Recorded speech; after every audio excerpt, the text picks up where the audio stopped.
volvemos a referirnos al dato inflacionario que preocupa y mucho. 6% la inflación en abril. Veníamos de un marzo récord de 6,7%. Y para profundizar sobre este proceso inflacionario vamos a saludar a la economista Eugenia Rodríguez del Centro de Estudios de Política Económica, CEPA. Buen día, Eugenia, ¿cómo estás? Buen día, muchas gracias por la comunicación. Eugenia, bueno, los datos que se difundieron ayer del INDEC ya se venían pronosticando, se venían mencionando, pero alarmó de que las expectativas estaban puestas en que fuera por debajo del 6 puntos la inflación de abril y no se logró, se llegó a los 6 puntos, una inflación muy preocupante. Sí, así es, como vos bien decías, se esperaba por lo menos la reducción de un punto de lo que había sido marzo, 6,7, las estimaciones daban alrededor de 5,7 para abril, bueno, fue un poco más, pues ahí lo que preocupa y confirma, digamos, un escenario de alguna medida alarmante en el sentido de que se mantiene el alza inflacionaria de los primeros meses del año, llegando ya en un primer cuatrimestre a un 23,1% de inflación. Estaba pensando en el año 91, han pasado más de 30 años. ¿Qué diferencia hay entre aquel escenario, Eugenia, y este? Recuerdo que era la época en que se había ido Alfonsín, había asumido Carlos Menem, eran los cacerolazos, el desabastecimiento, los saqueos de aquellos años complicados. ¿Estamos en una situación similar? ¿Esta tiene que tener otra lectura, Eugenia? No, creo que la lectura es diferente, el contexto es diferente porque vos, como bien decías, veníamos de una hiperinflación, no estamos ahora en esa situación, por lo tanto, las razones de la hiper y las consecuencias sociales, las consecuencias económicas fueron sumamente mucho más graves. Los contextos son diferentes, lo que me parece que sí vale la pena analizar es, bueno, cuáles son los factores que inciden en la dinámica de la suba de precios, y hay algunos que son estructurales, es decir, que se mantienen de alguna forma en el tiempo. En ese sentido, por ejemplo, el rubro alimentos y bebidas es tiene un rol central en el índice general de precios, porque sabemos que no podemos dejar de consumir los alimentos cotidianos. Tiene un rol central también para los sectores populares que gastan la mayoría de sus ingresos en alimentos, y en ese sentido llama la atención, preocupa, bueno, el sostenido índice de arriba del 6%, en este caso fue 5,9%, pero veníamos de 2 meses de 7% de aumento en alimentos, con un rol central de panificados, lácteos y carnes, que sabemos están en la canasta cotidiana de las familias. En este caso, también en abril, vale la pena decir que se suma el rubro prendas de vestir con un 9,9%, y restaurantes y hoteles.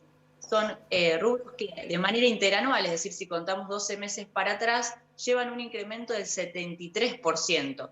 El interanual de la inflación, es decir, del índice general, es de 58%. De prendas de vestir y de restaurantes y hoteles es de 73%.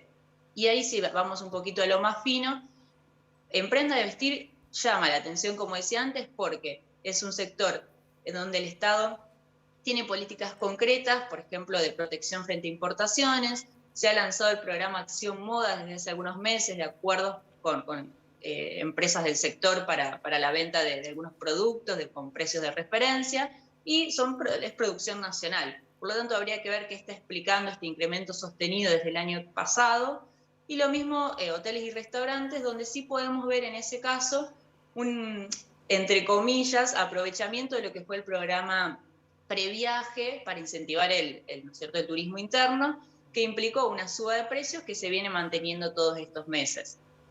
Eugenia, clarísima tu exposición. La verdad que te iba a preguntar al respecto de esto, ¿no? Porque hay sectores que han sido protegidos por el Estado, como el sector turístico con el previaje, que han sido muy beneficiados, el sector gastronómico también, gracias a estas medidas, el sector textil. Hemos hablado en este informativo con la Cámara Empresaria del rubro textil y ellos nos dicen lo siguiente, Eugenia, a ver si coincidís o no. Ellos dicen, no, lo que está subiendo mucho no es la ropa nacional, es la ropa importada lo que se está subiendo el costo. Y la verdad que el consumidor no sabe bien, está comprando y la ropa está carísima.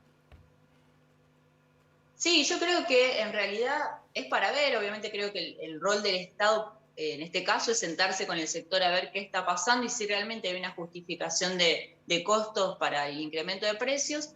Lo que no podemos desconocer es que hay una política estatal de protección nacional, es decir, no es que las importaciones entran de manera indiscriminada, y quizás sí lo que hubo es una reducción pensando en la pandemia, en los años de pandemia, bueno, el aislamiento, lo que implicó también para la economía en general, las economías familiares, una disminución en las ventas, en las compras, que se terminó trasladando a una suba de precios para obtener margen de rentabilidad.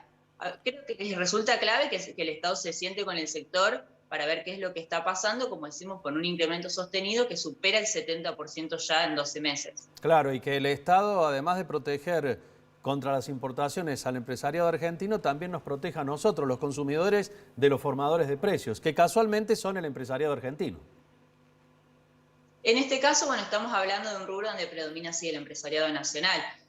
Por ejemplo, tenemos rubros como los alimentos que hablábamos antes, donde además de la política, vamos a decir, de control o de precios de referencia como con precios cuidados, vinculado a las remarcaciones en el sector de alimentos, también hay una incidencia internacional que es la guerra entre Rusia y Ucrania, la suba internacional del precio de los commodities, que impacta, por ejemplo, en trigo, en aceite. Hay, digamos, dos factores que están incidiendo en la suba. En el caso del textil, digamos, es puramente industria nacional.